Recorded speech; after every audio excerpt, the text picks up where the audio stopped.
नमः शिवाय। स्वागत है आपका इस चैनल में। अगर अभी तक चैनल को सब्सक्राइब नहीं किया है तो सब्सक्राइब करिए, जिससे फ्यूचर में आने वाले वीडियोस का अपडेट आपको मिलता रहे। 4 महीने जब शनिदेव वक्री होंगे तो हमारी लाइफ में इन सब चीज़ों पे बहुत ज़्यादा इफेक्ट पड़ेगा। देखिए, जैसे बोला जाता है कि कोई भी प्लानट वक्री नहीं होता है। वैसे वक्री प्लानट पे मैंने पहले भी बहुत सारी वीडियोस बनाई हुई हैं, आप वहाँ से देख सकते हैं। लेकिन ऐसा होता है कि जब किसी प्लानट अर्थ और सूर्य के बीच में एक विशेष दूरी होती है तो वो प्लैनेट हमको वक्री प्रतीत होता है, स्तब्ध प्रतीत होता है, मार्गी प्रतीत होता है। और जब भी शनिदेव वक्री होते हैं तो इनका बहुत ज़्यादा इफेक्ट हम लोग की लाइफ में पड़ता है, क्योंकि Shanidev, Saturn is the slowest moving planet, वो एक राशि में 2.5 साल तक रहते हैं। तो जब ये वक्री होते हैं तो और ज़्यादा इनकी जो पावर है एक्सट्रीम हो जाती है, बहुत ज़्यादा पावरफुल हो जाती है। तो इनसे रिलेटेड जितनी भी चीज़ें हैं उस पर हम लोग की लाइफ में बहुत ज़्यादा इफेक्ट पड़ता है। और साथ ही में इस टाइम जब शनिदेव वक्री हो रहे हैं तो बहुत ज़्यादा इफेक्ट इसलिए पड़ेगा क्योंकि शनिदेव 2 नक्षत्रों में वक्री होंगे। सबसे पहले तो शनिदेव जो है वो रेवती नक्षत्र में, जो कि 27 नक्षत्रों में सबसे आखिरी नक्षत्र है। आखिरी नक्षत्र जिसके डेटी पुष्य है, जिसके लॉर्ड बुध है, और इनका मतलब ही यही होता है कंप्लीशन ऑफ एनीथिंग। मीन्स जो भी काम आपके रुके हुए हैं, अटके हुए हैं, कोई मुकदमा अगर आपका चल रहा है जो अटका हुआ है, कोई काम है जो आपका पेंडिंग पड़ा हुआ है, उन सब चीज़ों को कंप्लीट करने का this will be the right time. यही करेक्ट टाइम है। और इस समय शनिदेव जो हैं आपकी पुरानी सारी फाइलें खोलेंगे। उनका कहने का यही मतलब है जितने भी पेंडिंग वर्क्स हैं उनको कंप्लीट करिए, आप उनको निपटाइए और निपटाने के बाद आगे बढ़िए। और उसके बाद फिर जब शनिदेव वक्री होंगे तो फिर वो अपने खुद के नक्षत्र में मतलब कि उत्तर भाद्रपदा नक्षत्र में आएंगे। उत्तर भाद्रपदा नक्षत्र जिसके खुद के स्वामी शनिदेव हैं, वो खुद ही न्याय देवता है, न्यायाधीश हैं। उसके बाद उनका जो डेट है वो है अहिर्बुधन। अहिर्बुधन का मतलब ही यही होता है कि गहराई में जाके चीज़ों को निकालना, उसको संभालना। इसका मतलब कि बहुत सारी ऐसी चीज़ें हैं जो कि हम लोगों ने अनदेखी करी हैं। हो सकता है वो हेल्थ से रिलेटेड हो सकता है वो किसी रिश्ते से रिलेटेड हो सकता है हमारी नौकरी से रिलेटेड हो, या बहुत सारी चीज़ें जो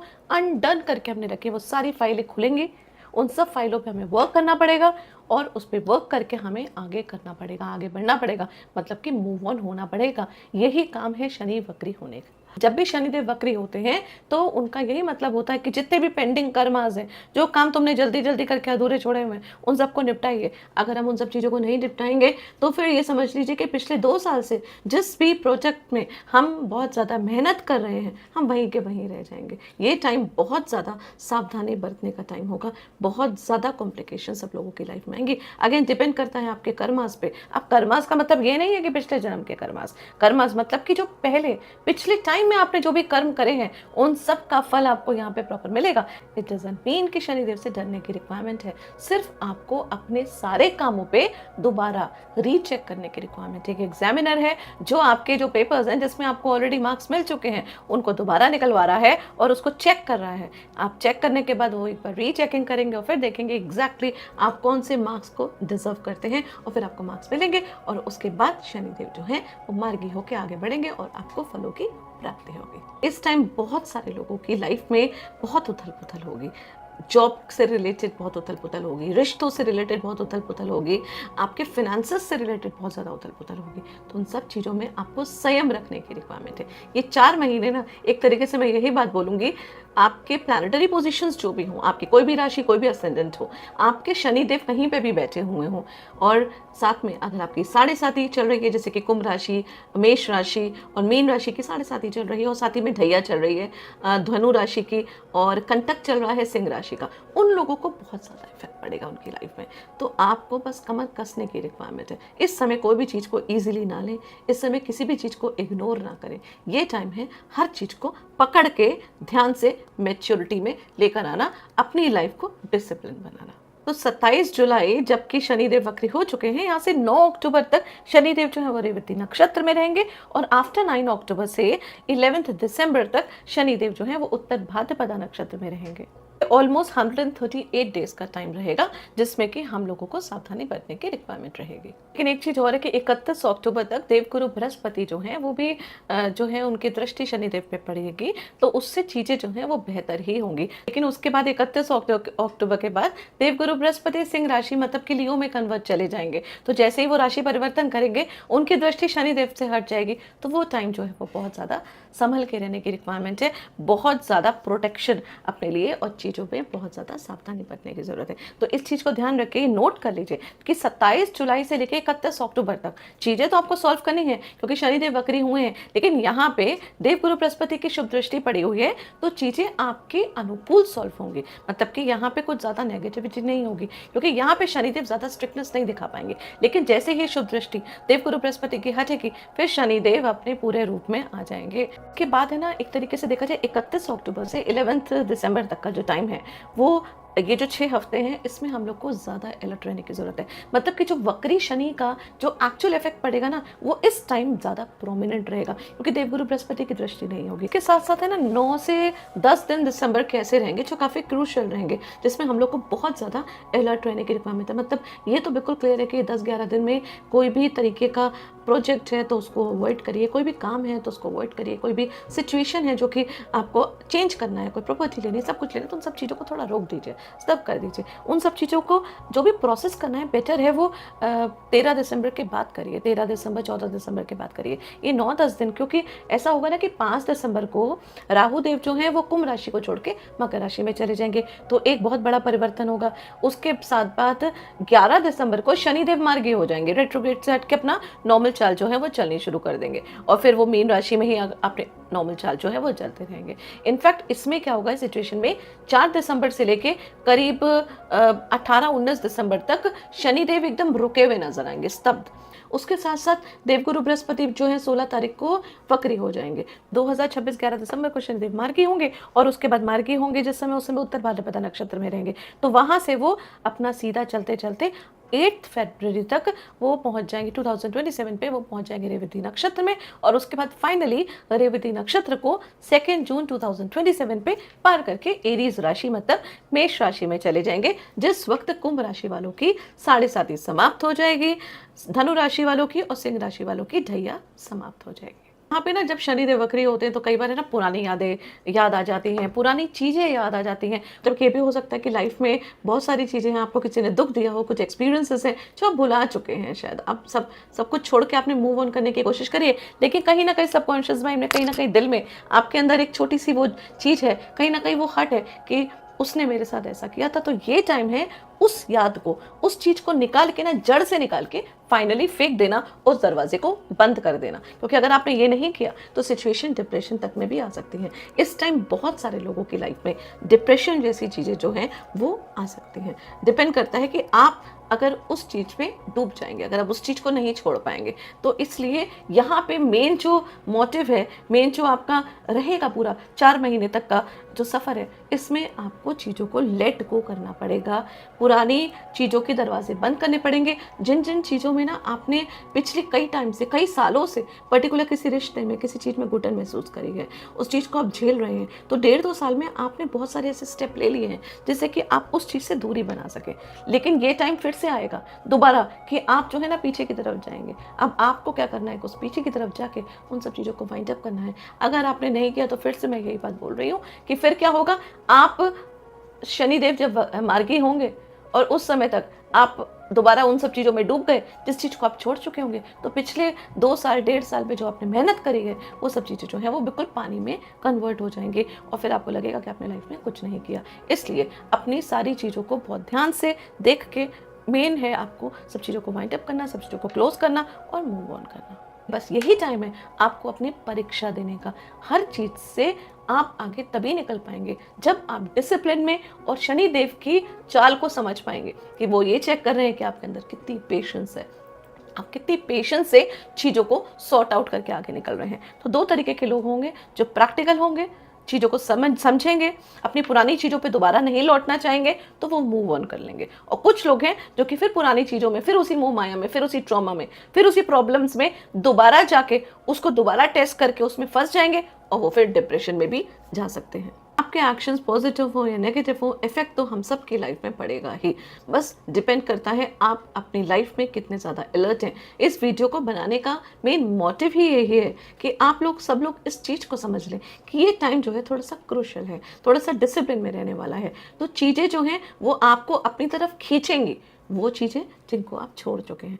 आपको क्या करना है, वहाँ जाना है, उस चीज़ को जड़ से निकालना है, उसको सॉल्व करना है। जो अनडन चीज़ें हैं उनको खत्म करके, वाइंड अप करके आगे मूव ऑन होना है। यही शनि वक्री का मेन मोटिव है। और इसी चीज को, अगर इसी मंत्र को सब लोग अपनी लाइफ में साथ लेंगे तो यही वक्री शनि का जो टाइम है वो आपके लिए इजीली निकल जाएगा। के पास कर्मास वापस आ रहे हैं, डजंट मीन कि शनिदेव से आपको घबराने की रिक्वायरमेंट है। इसका मतलब है कि शायद आपने कोई गलती कर ली है पिछले टाइम में, उसको सॉल्व करिए, बस दैट्स इट। इससे ज़्यादा कुछ भी नहीं है, क्योंकि शनिदेव जो है ना वो न्याय के देवता है। वो कोई भी दंड देने से पहले आपको मौका देखते हैं, कि आपको एक ऑप्शन देते हैं, आपको चॉइस करने का कि आप कौन सी चीज़ को चूज़ कर रहे हैं, सही चीज़ को या गलत चीज़ को। तो डिपेंड करता है आपके अपने कर्मास पे और आपकी खुद की चॉइस पे। इसलिए अलर्ट रहिए, सावधान रहिए और डिसिप्लिन में रहिए। तो बस यही शनिदेव जो वक्री हो रहे हैं, यही आपको काफ़ी ज़्यादा फायदा देंगे, स्पेशली एट दैट टाइम जब शनिदेव मार्गी हो जाएंगे। तो चीज़ों लाइफ में आपकी प्रॉस्पेरिटी भी आएगी, पैसा भी आएगा, रिश्ते भी आपके सुधर जाएंगे। और साथ ही में सबसे ज़्यादा पॉजिटिव चीज़ ये है कि देवगुरु बृहस्पति की 31 अक्टूबर तक जो है शनिदेव की दृष्टि है, जो कि ग्रेसफुल दृष्टि है, जिससे कि आपको बहुत ज़्यादा फायदा मिलेगा अपनी चीज़ों को सॉल्व करने में। बहुत ज़्यादा मदद मिलेगी देवगुरु बृहस्पति की दृष्टि से, जो कि आपके लिए शनिदेव की जो एक्टिविटीज़ है वो आपके लिए ज़्यादा हार्श नहीं होंगी। तो चलिए बात करते हैं स्कॉर्पियो राशि और स्कॉर्पियो ascendant के लिए कि शनिदेव का जो रेट्रोगेशन है उसका आपकी लाइफ में क्या इफेक्ट पड़ेगा। तो देखिए, इस वीडियो को आप राशि और लगन दोनों से देखिएगा। अगर आपकी कुंडली में 8 नंबर पे चंद्रमा बैठा है तो आपकी स्कॉर्पियो राशि मीन्स वृश्चिक राशि है। और अगर आपकी कुंडली में फर्स्ट हाउस में 8 नंबर है तो आपका स्कॉर्पियो ascendant है या वृश्चिक लगन है। तो दोनों को अगर आप क्लब करके देखते हैं तो एक्यूरेसी आपको ज़्यादा पता चलती है। पिछले कुछ दिनों से आपको लग रहा था कि स्टडीज से रिलेटेड, आपकी प्रेगनेंसी से रिलेटेड, आपकी लव लाइफ से रिलेटेड, आपकी किसी एजुकेशन या कोई क्रिएटिव वर्क आप करना चाहते हैं, उन सब चीज़ों से रिलेटेड डिले हो रहा था आपकी लाइफ में।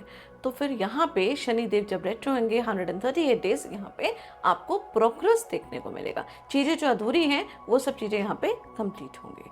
इस बार देखिएगा आपके अंदर पेशेंस पहले से ज़्यादा रहेगी, आप और ज़्यादा डिसिप्लिन में अपना काम करेंगे। और कोई भी ऐसा काम है आप स्टार्टअप करना चाहते हैं, चाहे वो एजुकेशन से रिलेटेड हो, चाहे वो जॉब से रिलेटेड हो, चाहे अपने बच्चों के लिए कुछ आप करना चाहते हैं, तो यहाँ पे आप उस चीज़ को प्रोसेस में करेंगे। एक बात का और ध्यान रखिएगा, अगर आपने गुरु दीक्षा ली हुई है, आप कोई मंत्र वगैरह साधते हैं और या मंत्र वगैरह की किसी की साधना करना चाहते हैं, तो this will the best time. किसी भी मंत्र को आप इस समय सिद्ध कर सकते हैं, उसका फल आपको डेफिनेटली इस टाइम प्राप्त होगा।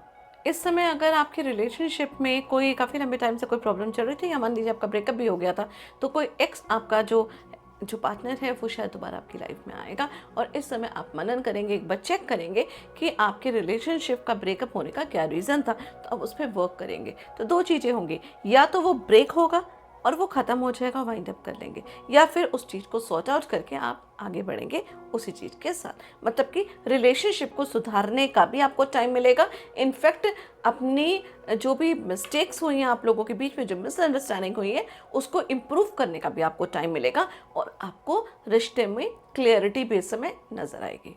कपल्स हैं, कोई आईवीएफ ट्रीटमेंट वगैरह कराना चाह रहे हैं, या फिर बच्चों के लिए कुछ करना चाह रहे हैं और काफ़ी लंबे टाइम से वो कोशिश कर रहे हैं लेकिन चीज़ें प्रोसेस में नहीं हो रही है, तो this will be the favourable time for you और आपके लिए। इनफैक्ट अगर आपके बच्चे हैं तो अपने बच्चों की लाइफ को सेटल करने के लिए, उनके लिए कोई एजुकेशन, कोई सब्जेक्ट चूज़ करने के लिए, उनकी लाइफ में कोई क्रिएटिविटी फील्ड में उनको पुट करने के लिए, उनको सजेस्ट करने के लिए भी ये आपके लिए बहुत अच्छा टाइम रहेगा। मतलब ओवरऑल देखा जाए तो ये बच्चों के लिए आपके बहुत अच्छा टाइम रहेगा। और ये क्योंकि क्रिएटिविटी का ही हाउस है, 5th हाउस, इसलिए अगर आप बच्चा करना चाहते हैं, कोई लेडी जो है काफ़ी लंबे टाइम से प्रेग्नेंट नहीं है और प्रेगनेंसी का सोच रहे हैं कोई कपल्स, तो फिर ये आपके लिए बहुत ही अच्छा टाइम और फेवरेबल टाइम रहेगा। लेकिन वो एक टाइम पीरियड रहेगा जो मैंने आपको बताया है कि नवंबर का जो टाइम रहेगा उसमें थोड़ा सा आपको अलर्ट रहने की रिक्वायरमेंट रहेगी। स्टूडेंट्स के लिए भी बहुत अच्छा टाइम है। रिसर्च में, अकल्ट में अगर कोई स्टूडेंट्स है या कोई सब्जेक्ट चूज़ करना चाहता है, तो या किसी कंपटीशन में बैठना चाहते हैं, तो this will be the best time आपके लिए और आप उसको प्रोसेस में कर सकते हैं। इनफैक्ट आप अपने कंपटीटर से आगे भी निकल सकते हैं। अगर आप किसी क्रिएटिव फील्ड में हैं, जैसे राइटिंग में है, म्यूज़िक में है, आर्ट में है, ग्राफिक डिज़ाइनिंग में है, या किसी भी तरीके की वेब डिज़ाइनिंग वगैरह में भी है, तो भी ये टाइम आपके लिए काफ़ी ज़्यादा फेवरेबल रहेगा। इनफैक्ट देखिएगा, आप में से कुछ लोग जो हैं वो अगर कोई ऑनलाइन काम करना करते हैं और वो उस क्रिएटिविटी को आपने काफ़ी लंबे टाइम से छोड़ दिया है, उस पर काम नहीं कर रहे हैं, तो यहाँ पे आपका मन करेगा वो सब चीज़ें करने का जो कि आपके लिए लॉन्ग टर्म में बेनिफिट करेगा। बिजनेस पॉइंट ऑफ व्यू से अगर हम देखते हैं तो आपके पुराने क्लाइंट्स आपके पास वापस आएंगे, आपके बिजनेस में और ज़्यादा प्रोग्रेस देखने को मिलेगा। पुराने क्लाइंट्स आपके पास वापस आएंगे, जो मिसअंडरस्टैंडिंग आपके बीच में हो गई है वो सब चीज़ें यहाँ पे क्लियर होंगी। इस वक्त आपके नेटवर्किंग स्ट्रांग होंगे, न्यू सोर्स ऑफ इनकम आपकी इंक्रीज होगी। लेकिन साथ ही में कर्म करेंगे अच्छे, तभी आपको फल मिलेगा और आपके पुराने दोस्तों से भी आपकी मुलाकात होगी। हो सकता है कि आपके दोस्त ऐसे आपके मिले जो कि आपको और ज़्यादा फाइनेंशियल अपॉर्चुनिटीज़ में आपको कहीं ना कहीं हेल्प करें। मतलब हो सकता है कि कहीं पे आपकी जॉब वगैरह चेंज करनी हो तो आप उसके लिए आपके दोस्त या आपके जो फ्रेंड्स हैं पुराने, वो आपको मदद करें। कोई ना कोई सोर्स वो लेकर आ सकते हैं, बिजनेस में आपके लिए क्लाइंट्स लेके आ सकते हैं। मतलब कहीं ना कहीं फाइनेंशियली जो है वो आपके लिए बेनिफिट होगा और आपके संपर्क जो है वो और ज़्यादा इंक्रीज होंगे। लेकिन एक चीज़ का और ध्यान रखिएगा, 138 डेज थोड़ी सी पेशेंस रखने की आपको रिक्वायरमेंट है। मैंने बोला फाइनेंशियली आपको बेनिफिट होगा, लेकिन पैसों को सोच समझ के आपको खर्चा करना है, पेशेंस जरूर रखनी है। नहीं तो आप इन्वेस्टमेंट के तौर पे आप उसको सेव नहीं करके ज़्यादा खर्चा करेंगे, मतलब इस टाइम खर्चा आपके हाथ में बहुत ज़्यादा होगा। इस टाइम आपको अपने डाइजेशन का थोड़ा सा ध्यान रखना है। स्टमक से रिलेटेड कोई भी इशू है, एसिडिटी वगैरह है, तो उसको बिल्कुल भी इग्नोर नहीं करना है। बस ये छोटी मोटी आपको दिक्कत जो है स्टमक से रिलेटेड इस टाइम रह सकती है, उस पर अगर आप ध्यान रखेंगे तो 138 डेज बहुत ज़्यादा इजीली आपके निकल जाएंगे। चीज़ का और ध्यान रखिएगा, रिलेशनशिप आपके सुधरेंगे, आपके पार्टनर्स आपकी मदद करेंगे। तो कोई भी डिसीजन जो आपको लेना है अपनी लाइफ में, वो अपने लाइफ पार्टनर से मिल के बात करके सॉर्ट आउट करके उसके बाद ही डिसीजन लीजिएगा। उनका सजेशन आपके लिए काफ़ी ज़्यादा फ्रूटफुल रहेगा। इनफैक्ट अगर आप बिजनेस करते हैं और बिजनेस में भी आपका कोई पार्टनर है, तो उसके साथ बैठ के कम्युनिकेट करके उनसे बात करके उसके बाद कोई भी डिसीजन लीजिएगा। अकेले डिसीजन लेने में थोड़ा सा इस समय बचिएगा। हो सकता है आपसे मिस्टेक हो, लेकिन किसी और का सजेशन जो है वही आपके लिए काफ़ी ज़्यादा हेल्पफुल होगा, चाहे वो आपका दोस्त हो, चाहे वो आपका लाइफ पार्टनर हो, चाहे वो आपका बिजनेस पार्टनर हो। तो ये आपका जो टाइम है 138 डेज, थोड़ा सा बस अलर्ट होने की रिक्वायरमेंट है, अदरवाइज आपके लिए काफ़ी ज़्यादा फेवरेबल रहेगा। बस स्ट्रेस से थोड़ा सा बचिएगा। और जैसे मैंने बोला कि प्रेग्नेंट वुमेंस जो हैं वो इस समय प्रोसेस कर सकते हैं, बट नवंबर के टाइम उनको स्पेशल अपनी हेल्थ का ध्यान रखने की रिक्वायरमेंट रहेगी। इनफैक्ट नवंबर के टाइम आपको अपने बच्चों की भी हेल्थ का ध्यान रखने की ज़रूरत होगी। उस समय थोड़ा सा ज़्यादा आपको अलर्ट रहने की रिक्वायरमेंट है। बाकी डिपेंड करता है आपकी खुद की प्लानिटरी पोजीशंस में भी। So this is all for Scorpio राशि एंड स्कॉर्पियो असेंडेंट। इसके अलावा अगर आप अपनी पर्सनल कंसल्टेंसी लेना चाहते हैं तो नीचे दिए गए नंबर से आप मुझसे संपर्क कर सकते हैं, सो दैट हमें और ज़्यादा क्लैरिटी हो कि प्लानिटरी पोजीशन के हिसाब से ये शनि रेट्रोग्रेड का इफेक्ट आपकी लाइफ में क्या पड़ेगा। उपाय के लिए मैं ज़रूर सजेस्ट करूँगी कि आपको हनुमान चालीसा तो हमेशा करनी ही है, क्योंकि मंगल देव आपके लगन के स्वामी हैं, आपकी राशि के स्वामी हैं। तो अगर आप सुबह शाम 2 टाइम दिन में हनुमान चालीसा इस टाइम करें तो आपके लिए काफ़ी ज़्यादा फ्रूटफुल रहेगा और ज़्यादा पॉजिटिव रहेगा। अगर शनि देव के मंदिर में शनिवार को जाए और वहाँ पे तेल चढ़ाएं। धन्यवाद।